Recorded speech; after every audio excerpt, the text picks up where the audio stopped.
Speaking of the offseason, it is still 7+ games away for the Commanders, but it feels closer than that, doesn't it? Yes. As we've turned our attention now to where they rank in the draft order and looking at the schedule to try to figure out whether or not they bring Jayden Daniels back and how many more games you can get to further develop your sophomore quarterback. But where I wanted to start the show with the Commanders getting tuned up for the Dolphins in Madrid is on just how bad this season's gotten and whether or not this is fixable in an offseason. I think this is actually a fascinating conversation. Are they a really productive offseason away from being good again? If you were to fast forward 1 year from today to 10 weeks into next football season in 2026, year 3 of Jayden Daniels, which also is year 3 of Adam Peters and Dan Quinn, is the expectation with a last place or close to it schedule that they would be more like last year's team, where they are a front-running, potential playoff team, one of the talks of football? Daniels looks more like he did in his freshman year than his sophomore year. Or do you view what has happened this year as actually a lot more revealing that they're far away and as evidence that this isn't a quick fix? That an offseason where you sign 3 or 4 impactful starters and have a draft class isn't enough to kind of change things? Because I think there's 2 different ways to view this season. Mm-hmm. There's the camp of people that look at this and say, the injury situation ruined this year, and this is going to end up being an outlier for this program. Which, if that's your takeaway right now, I think you could argue with that, but it's reasonable enough based on the fact that when they were healthier 1 year ago, and when the quarterback was healthier, they were a 12-win team that didn't just make the playoffs, but they won 2 road playoff games against good teams, Tampa Bay and Detroit, who they walloped. Both on the road. Then there's the other camp, Danny, that looks at this and goes, this is the oldest team in the league that is not layered very well because of the previous regime, and so there's not a lot of extra talent and spare parts that can't withstand injuries. You're going to lose a ton of players to the market this offseason because of all the one-year deals you've signed with these older players. And there are now questions about everything from the front office decision-making to the coaching staff, coordinators on both sides of the ball and your head coach, to the quarterback, who is a second contract guy. I think most of us would agree a franchise QB will be the starter here for years. But is he the elite MVP candidate of a year ago, or is this more in line with what it's going to look like? All the way down to the roster where you go, last year was super fun, but that was the outlier, not this year. So that's the conversation I want to have. Do you feel like this is just a lost season based on injuries, that they're limping, but as soon as you get to pit road, you're going to bang on the car a little bit, it comes back out and get back to first place next year? Or should we not be expecting that if you fast forward into next season, that they're back in the postseason mix trying to win the division again? Yeah, I don't think it's 1 year. And the reason for that for me is you're trying to fit what should have happened. In retrospect, in real time, I didn't have an objection to what they were doing. But you should have been doing 3 years worth of talent layering, go young, build your core, acquiring draft picks, etc. They got the fewest picks coming up in the NFL this coming draft. They didn't do anything about it at the trade deadline. They had the fewest draft picks last year. This is not a built for rebuild thing. This is a right now thing. They need future stuff. You can only add so many draft picks, so many young players, so many guys on rookie deals. You're not capable of it. You don't have the horses right now. And they squandered that opportunity to try to capitalize on what happened in year 1, which, again, I'm not criticizing that, simply acknowledging that a pivot is needed. There's no space for it. There's no way to acquire enough young impact talent to get faster, stronger, quicker, more impactful, more dangerous on both sides of the football. Injuries aren't why Bobby Wagner can't cover anybody out of the backfield anymore. Injuries aren't why Frankie Louvu is a shell of himself for whatever reason as a pass rusher. I mean, I understand how impactful the injuries have been. I'm not a crazy person. I don't just yell next man up. But injuries aren't why Zach Ertz can't separate. Injuries aren't why. But Wagner's not going to be here. Ertz is not going to be here. Totally. Those were one-year rentals, and you could have new, better players at those positions. So I don't view that as you don't go detriment to the cause of being really good again next year. You don't just get to go to the new player store. I mean, No, but they have money and they have picks. Right. You can fill some needs because you have very few picks. And those are primary needs. Yeah, you have very few picks, and they didn't do anything about getting more picks to this point. And there was not really a chance to yet.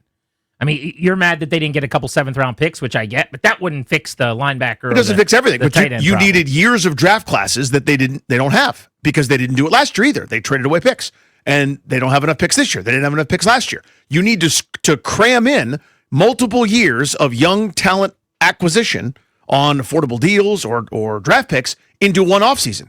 I don't think that's possible. Yeah, and it's not possible both because they haven't done it, but also because it's not how the league works anymore. Right. There aren't 24 to 26-year-old guys becoming available. Free agency classes are older now, and if you want the 25, 26-year-old who rarely does hit the market as an elite talent, you're paying a premium, which they have not really been willing to do. But specific to the drafts, that was a omission on their own part. I mean, that was their own planning. Yeah, they chose a different path, which I got in real time. I get it. Yeah. And I think most of us did, but it is the reality of part of how you've gotten here now. But the argument for them being good again next year is not very hard to make, I don't think. First, it centers around Jayden Daniels. Yeah, he's fine. He fixes it.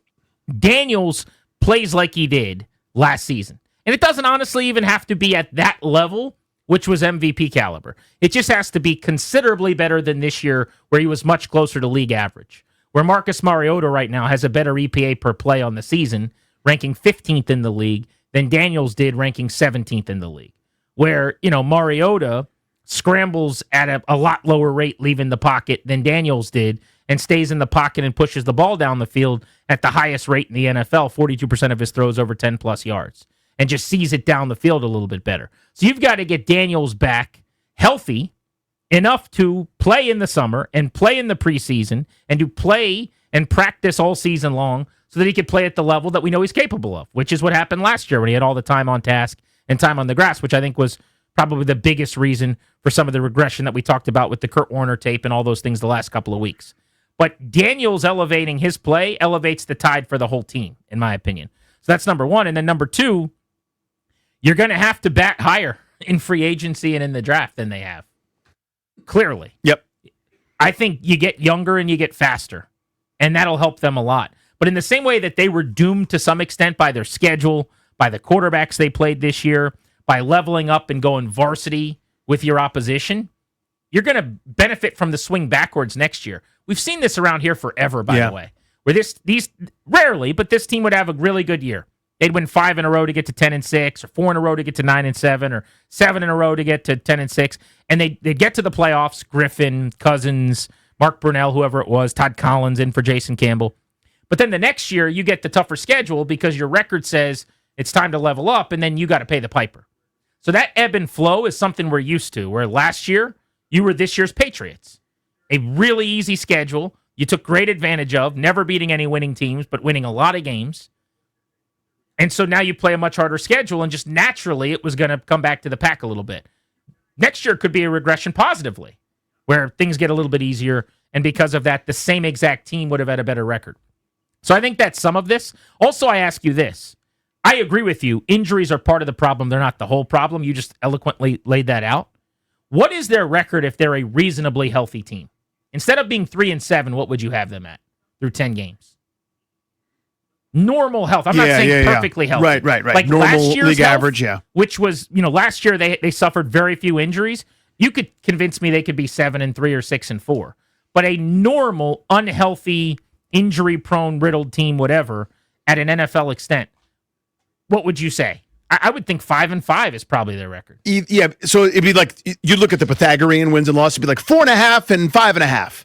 It'd be like that. So somewhere in between 4 or 5 wins. So 1 more or 2 more. How much different is this conversation right now? Very. If they're 5-5 and their losses are by 7 or 9 points. Yeah, it's just regular. Oh, this is disappointing. It's a bummer, right? Versus, oh my God, I can't wait for the offseason. So this is going to be really boring, but my long-winded answer here is they won't be anywhere near as good as they were last year. Mm-hmm. They won't be anywhere near as bad as they are this year. That's 12 wins as your kind of apex. This year looks like it's going to be 11 losses, let's say, 12 losses maybe, as your floor. And so you're going to be smack dab in the middle of those two. And I think they are a middling, solid, competitive team that's probably in like that 8 and 9 window is what I would bank on next year. So maybe it's neither. But if the question is as simple as, is this fixable in one offseason? I guess I answered the question with the question of to what end? To be back in the playoffs? Yeah, I think they could be a wild card mix team. No doubt. To be an NFC championship caliber team without some crazy run in the playoffs? I would say no. They got bigger problems and bigger fish to fry. That's where your answer comes in, where it ain't all injuries, friends. There's a lot of real issues here that have been exposed. Yeah, there's a major overhaul needed at a lot of spots. I mean, I haven't actually counted it up. Maybe I'll do that at some point when you look at free agents and starters that need the upgrading and changing out and swapping and paradigm shifts. And, what if there's a new offensive coordinator who wants to run something different? Do you need different personnel in that regard? And there's a million different things that have to change. I mean, we're all seeing it, right? Again, injuries are a factor. If you deny that on either end, you're a crazy person. They are. You're worse without Terry McLaurin. You're worse without Dorrance Armstrong. That's obvious, right? But it's also not the end-all be-all because, again, there are guys that they are counting on who have underperformed dramatically for whatever reason, whether it's the guy next to him is injured and they got more exposed, whether it's offensive coordinators, defensive coordinators, as the case may be, figuring something out against them. I don't know, but the answer is yes to all of it. It has been a major step back when they had to level up a difficulty, to your point.